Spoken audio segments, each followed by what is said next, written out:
The ANC Secretary General Fikile Mbalula has said he wouldn't be surprised if the ANC is approaching the former EFF Member of Parliament, Dr. Mbuyiseni Ndlozi, describing him as a political masterpiece. This comes amid reports suggesting that the ANC may have already approached Ndlozi to join its ranks following his resignation from the EFF earlier this month.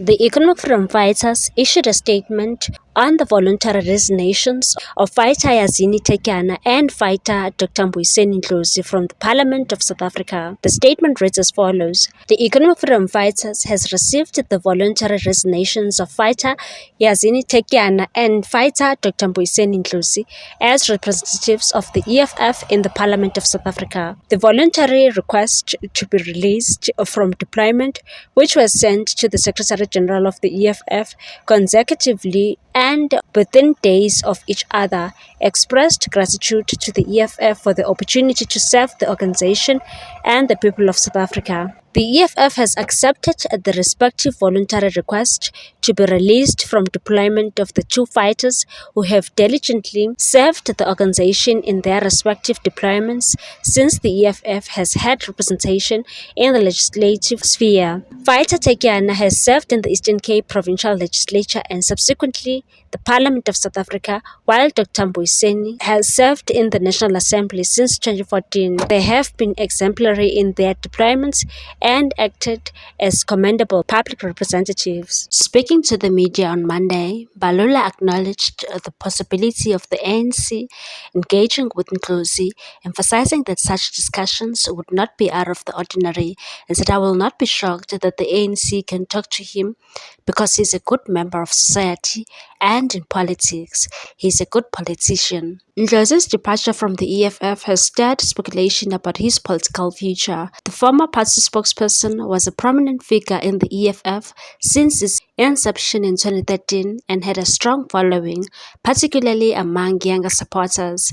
His sudden resignation was reportedly voluntary, but tensions with the EFF leader Julius Malema may have played a role. Malema had publicly criticized Ndlozi, accusing him of harboring an inflated ego and believing himself to be bigger than the party. His absence from the EFF's December elective conference further solidified perceptions of his waning influence within the organization. Sources within the EFF have linked Ndlozi's downfall to his close relationship with the party's former deputy president, Floyd Shivambu, who defected to Jacob Zuma's Umkhonto weSizwe party last year. Malema reportedly took issue with Ndlozi's failure to inform him of Shivambu's plans to leave the EFF, a move that strained their relationship. Adding to the internal discord, Malema's leadership style, characterized by centralized control, has drawn criticism. Mbalula suggested that Ndlozi's treatment within the EFF was indicative of Malema's domineering approach, and that when his party ejects someone like him, it shows Julius is powerful, he's overconfident. He contrasted this with the ANC's handling of internal dissent, highlighting the ruling party's efforts to retain talent despite disagreements. And said, "If I dismiss someone like Mahlengi Bhengu Motsiri, do you think I'm mad? I would beg her to stay." While Mbalula could not confirm if formal talks were underway, he maintained that the ANC is open to political figures like Ndlozi who aligned with its mission of transformation and liberation. And said at the end of the day, if you want to remain in politics and pursue the agenda of transformation, the ANC is open to that. Mbalula underscored Ndlozi's credentials as a respected politician and advocate for economic justice, stating that his skills will be an asset to any organization, and that he's not just a small boy in politics, he can come. Mbalula also took a swipe at former President Jacob Zuma's Umkhonto weSizwe party, where Shivambu now holds a senior position. He described the organization as a stokvel that has sidelined its founding members in favor of Zuma's inner circle, and that the Umkhonto weSizwe party is already imploding.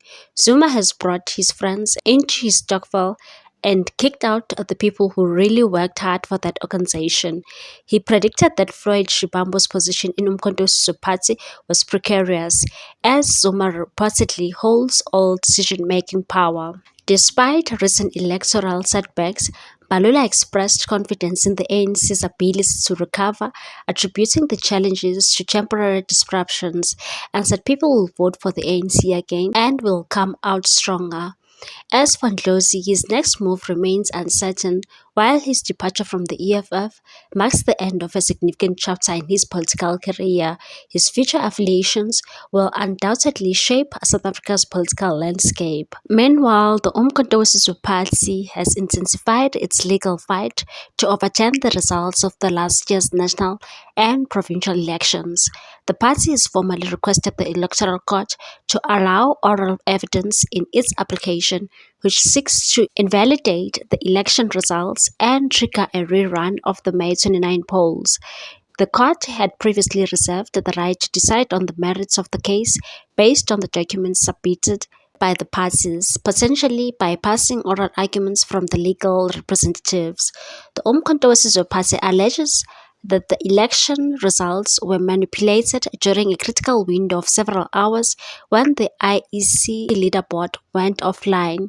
In court papers, the party claims discrepancies between voting district results and voter rolls, arguing that these irregularities prevented it from achieving the two-thirds majority it believes it secured. On Monday, the party's legal representative, Barnabas Xulu, addressed the court, emphasizing the importance of oral evidence in resolving the dispute.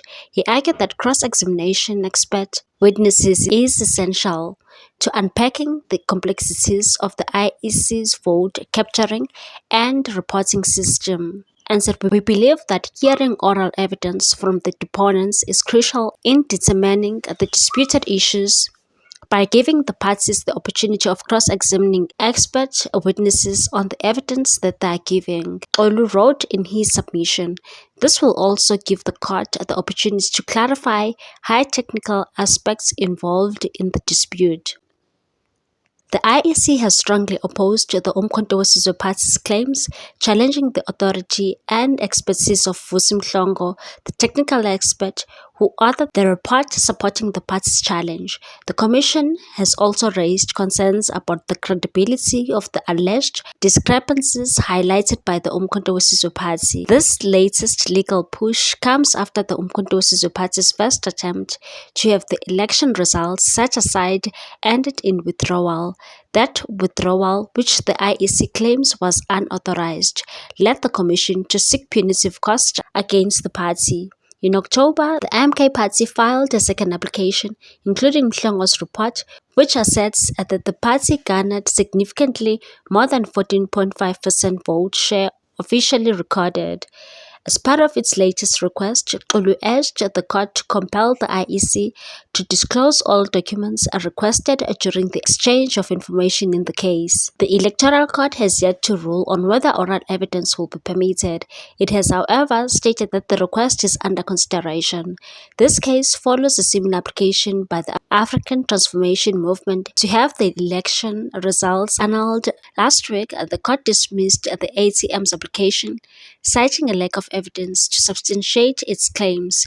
The outcome of the Umkhonto weSizwe Party's application could have significant implications for South Africa's electoral process and the integrity of its democratic institutions.